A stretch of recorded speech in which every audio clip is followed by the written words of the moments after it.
Hello everyone, welcome to our Let's Play series of Pillars of Eternity 2. This is Colonel RPG as usual, and I'm very happy that you're supposed to join me today. And we are leaving this island.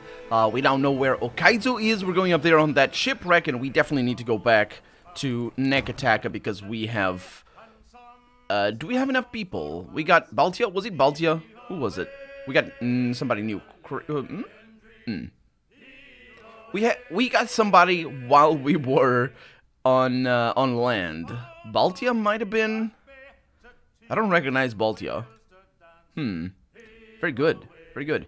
We got Krayerger, but then again, that name, surgeon and deckhand. Well, there are definitely deckhands up here. Huh? Yeah, that's good. Let's leave. We have a full crew, I think. Almost full crew, because we need a deckhand up there. We're gonna get a deckhand.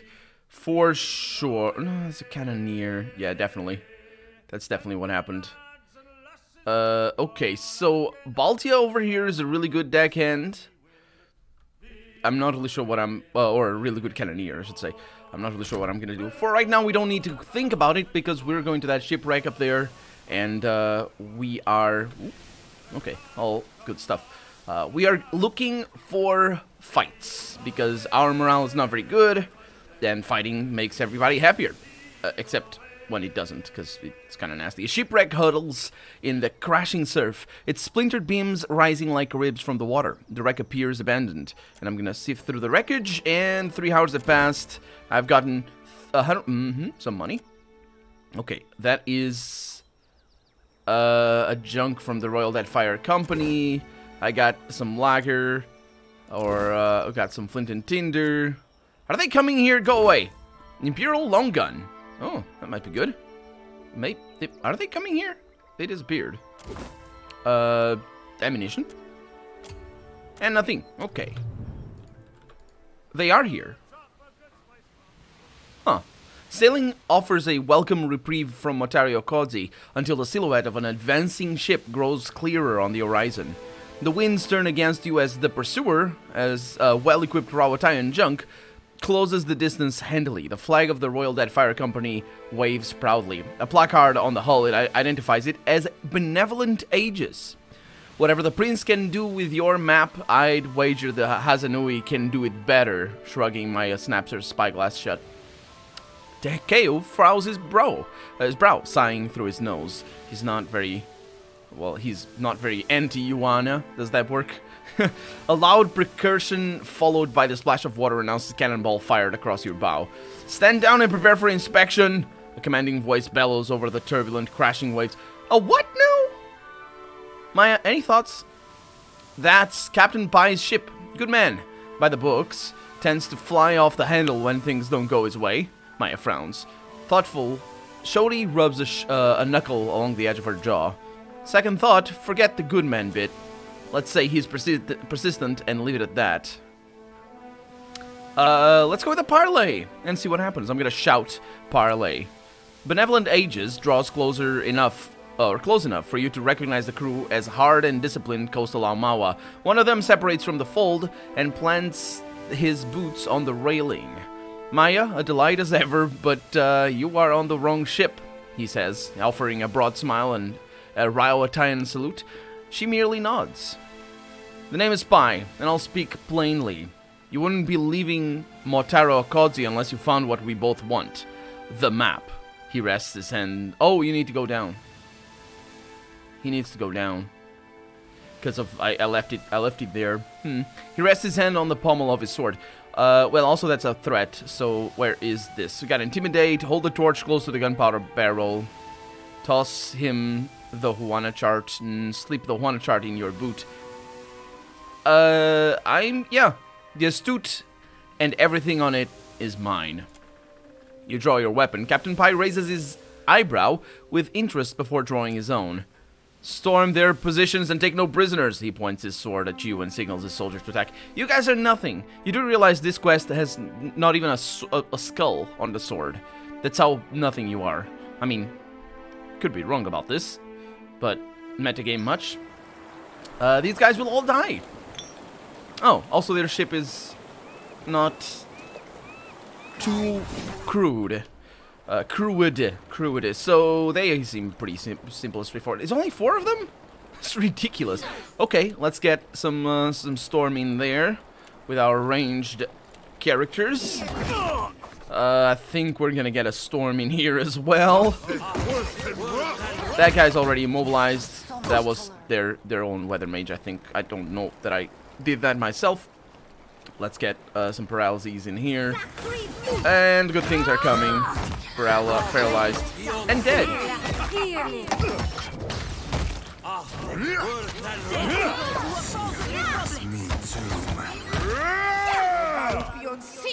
Aloth, why'd you do this? I don't know that that's friendly. Okay. Okay, can I get this before it fades out? I can indeed. What do we have? Fine breastplate and a few other things. A weather mage grimoire. We have ourselves some other stuff. Nothing too extraordinary. And that's that. Oh, don't shake the bolts when I'm close up. This is bad. It's bad for me. Okay, we're good. Is everybody okay?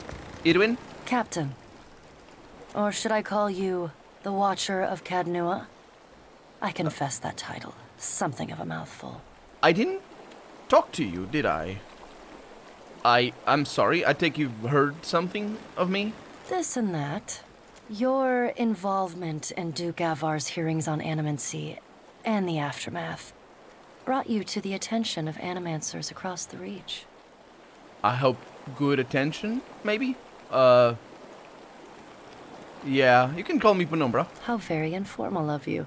I think I would prefer something a bit more decorous. Captain it is, then.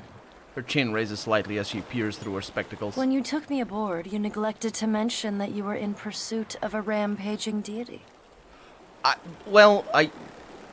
I'm sorry. I should have told you what was going on. I thought I wanted to. Maybe I didn't. I remember taking her in, though. She was in Nekateka, but yeah. I appreciate the apology, but it's unnecessary. The Blue Colossus may be one of the defining events of the age. I count myself fortunate to bear witness to your investigation. Speaking of, let us return to it, yeah? She bows slightly at the waist in farewell. Ordyoma. It's an Ordyoma. I don't know that. That is an... I don't know that. I don't know that. Casita, I'm glad we have this chance to talk. We need to talk better in our deck. I need to get out of this, because this thing is swinging. I have not properly thanked you for taking me away from that place. The dark cupboard? That shop and my apprenticeship were like a diving bell, dragging me all the way to the bottom with barely enough air to survive.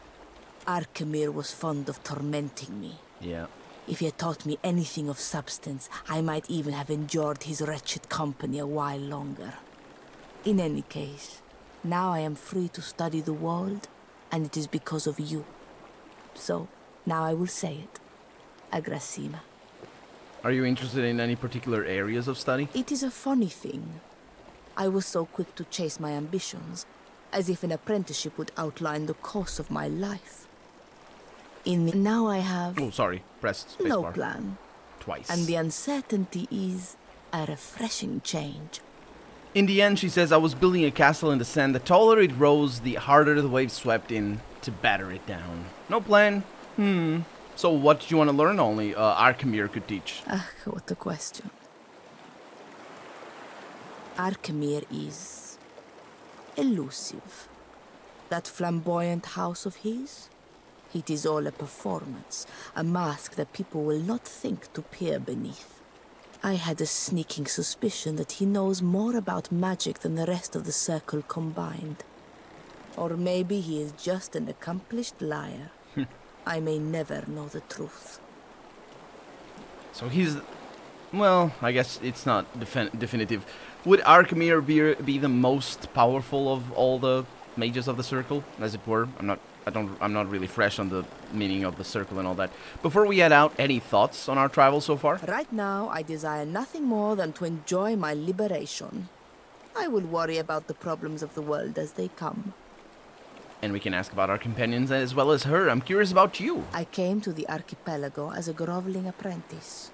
One day, I hope I will leave it with a speck more dignity than that. What more could you desire to know, Casita? Ever aspire to be an Archmage yourself? Not if it means I must submit to a bickering council of madmen plotting against each other. If I ever scribed a spell, it would be the best-kept secret in Eora. Only I would enjoy the satisfaction of knowing it. Fascina's mirthless laugh. Fascina's prickling pox. No, I have it. Fascina's withering glare. Ah, I like the sound of that. How did you get into Archimir's employ? Being a part of the Circle has its little perks, but also some headache-inducing responsibilities. At least one member must always watch over the Deadfire and see that matters do not fall into total disarray. Arkemir wanted the job about as much as he wanted to lance a boil on his deflated scrotum. But the alternative was giving stewardship to Maura. No one in the Circle trusted her with the archipelago. What did they have against Mara? With trading companies dividing up the islands, they didn't think a Huana could stay detached. They also hate tentacle magic. During the changing of the guard, while a handful of imps loaded Arkemir's ship for the journey south, I stowed away in a dresser. Once we were at sea, I made my presence known. A dozen imps tore at my hair and pushed me towards the railing. When Arkemir saw me struggle, he didn't step in to help. He just gave me work. I did what I could to make myself useful. Stitched the sails, disciplined the imps. That one impressed him most of all. Yeah. By the end of the voyage, I had the little stinkers saluting me as I passed. He wasn't fond of them. Or maybe he was, but just in a very twisted way. When we made port in Neketaka, he introduced me as his apprentice and installed me at the cupboard for a life of clerical drudgery. You know the rest. I do indeed. I think that more than anything, that we even talked to her before she got into our ship. I think that more than anything puts it into context, her life story, or the meaning of her being out in the sea. So you and Bernetto didn't seem especially well paired. Constantine edges a bit closer. When he catches you looking his way, he frantically motions for you not to say anything. I was searching for a life beyond the cupboard, and that handsome oaf was blessed with a silver tongue. Came in handy when he was licking the boots of his creditors. I don't regret our time together. That was just a different Fascina. Pressing her lips into a tight line, she turns to Constantine. What are you looking at? Go back to rearranging your massage oils or whatever it is you do here. Aye, aye, Casita.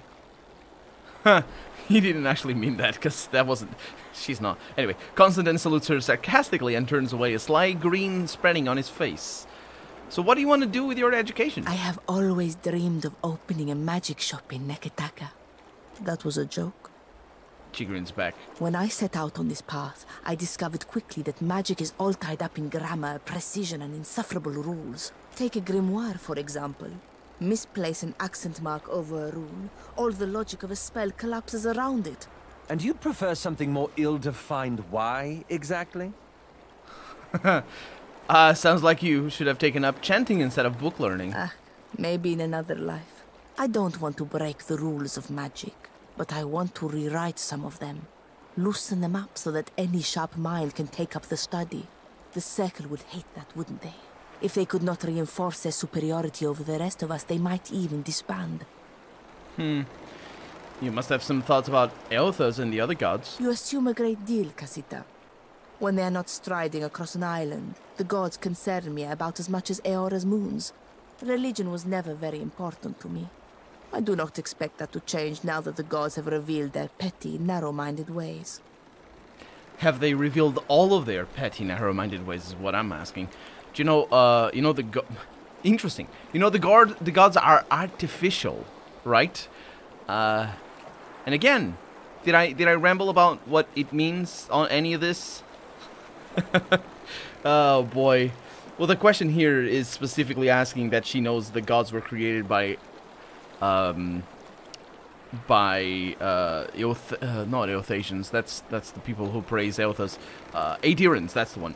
The previous civilization that messed with MNC, that actually created MNC, as well as other things. And the Pillars of Eternity in particular, which are these machines that we see in the first game, and maybe in this game as well. We haven't seen them yet, or maybe they were just replaced with another thing.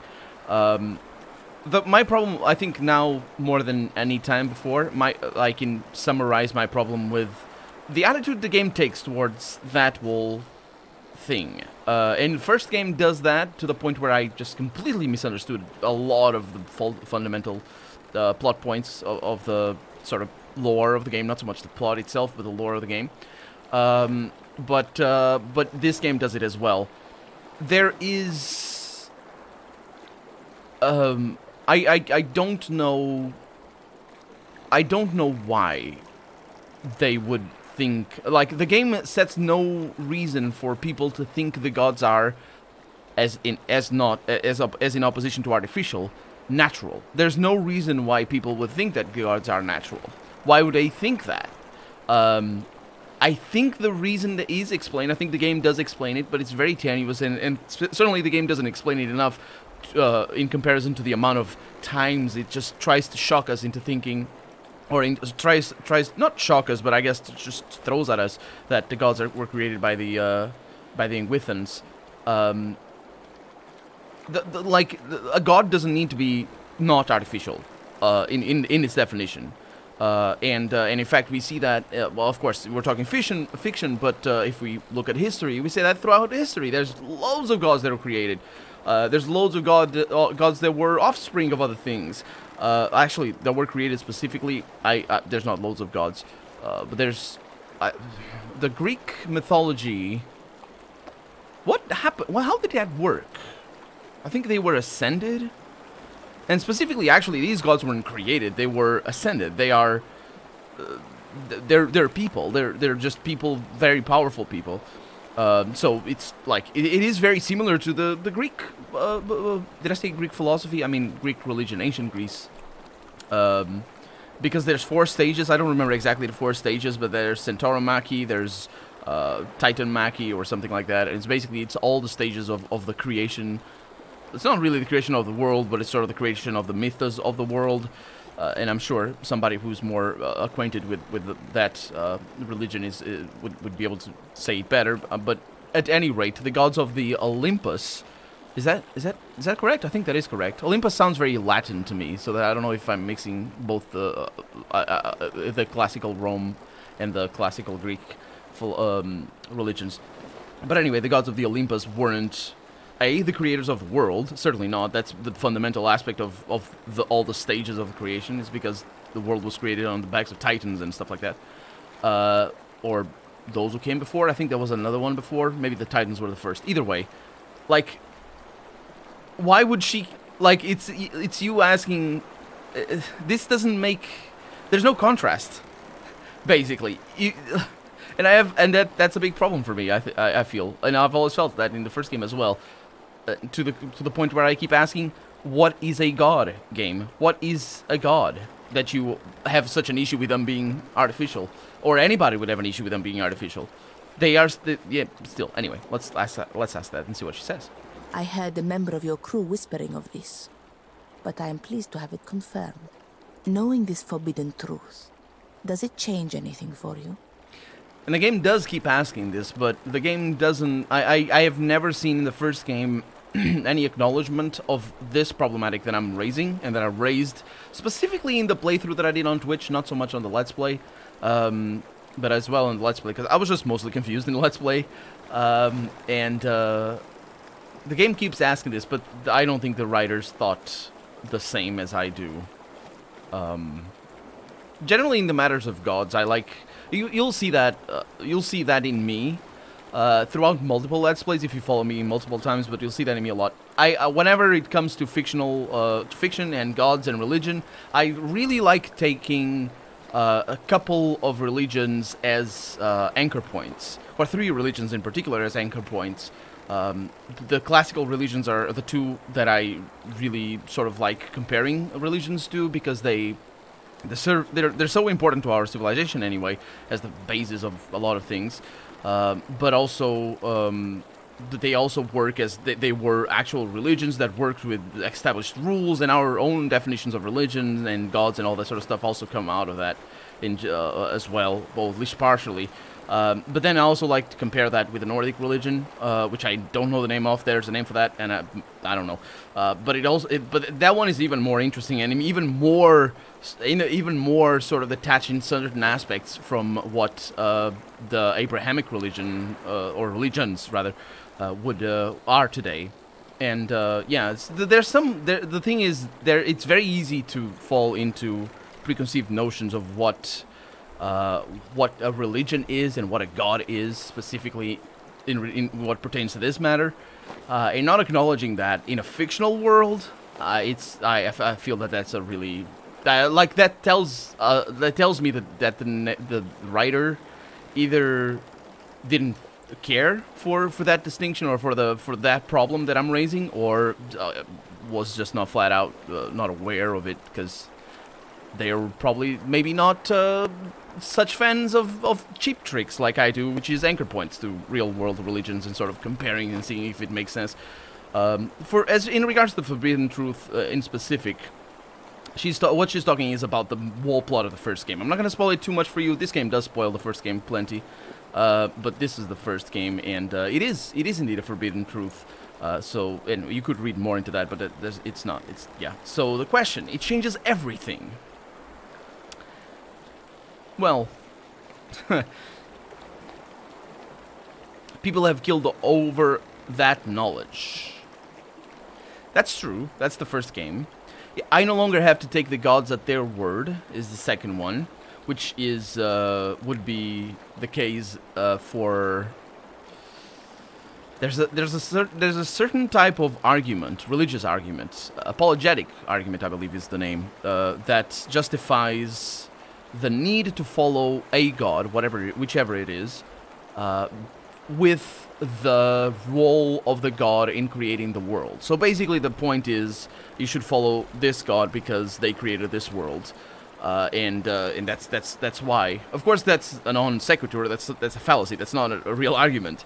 So I just feel the need to point that out. Does that change anything? Not really. Perfetto.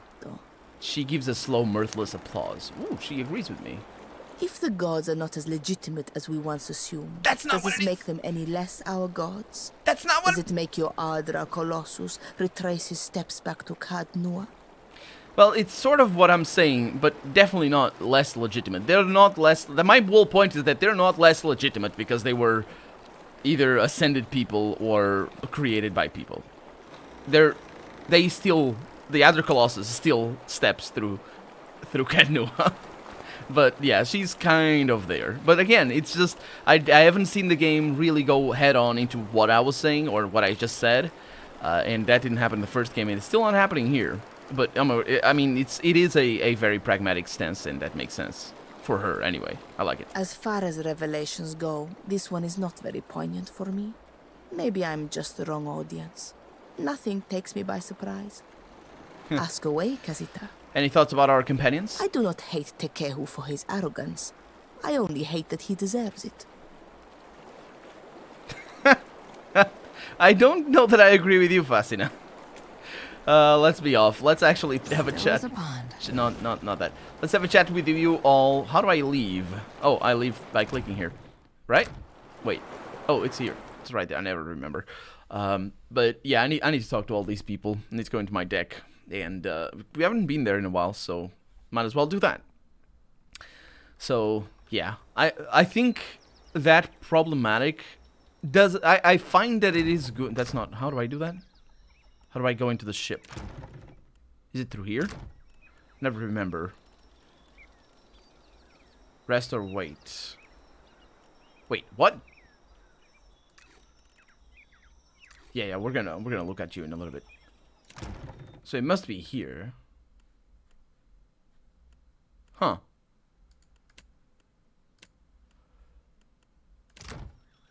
Oh, it's here.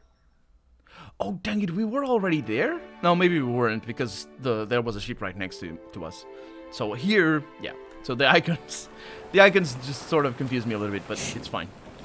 Let's have a chat with everyone. But I think what I was gonna say is that issue... I think it's good that it doesn't spoil the enjoyment of the game for me. It's very... It is a very I think for me, and anyway, a very important aspect of interpreting the storylines and all that sort of stuff. But it's still, I like it a lot that it just forces me to think and talk about it, and it's all good. Let's have a chat over here with Krieger. Got need a drink, Seraphim.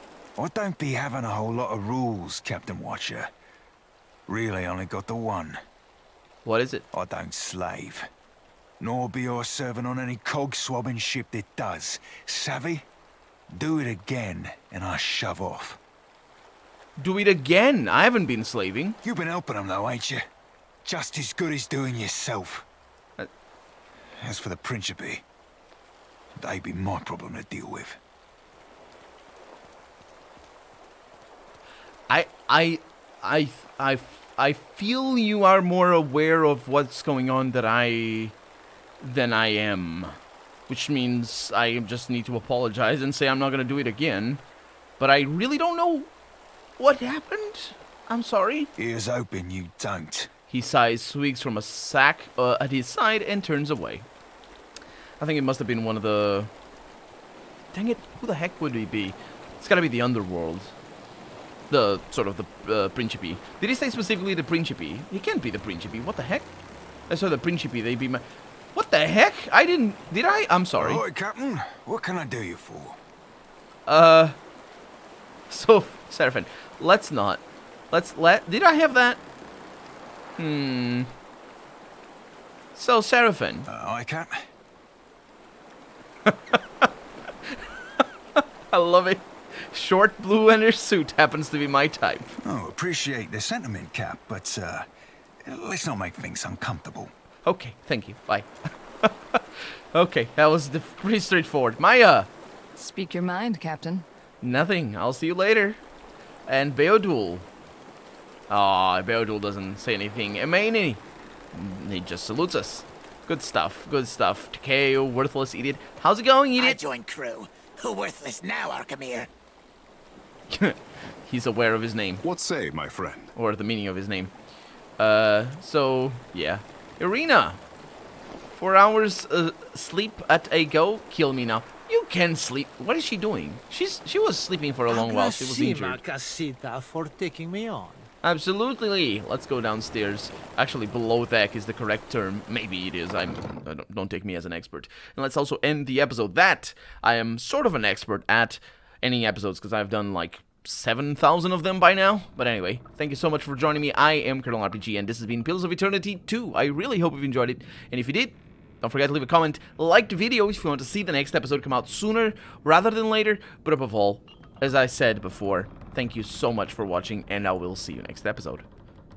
Bye-bye.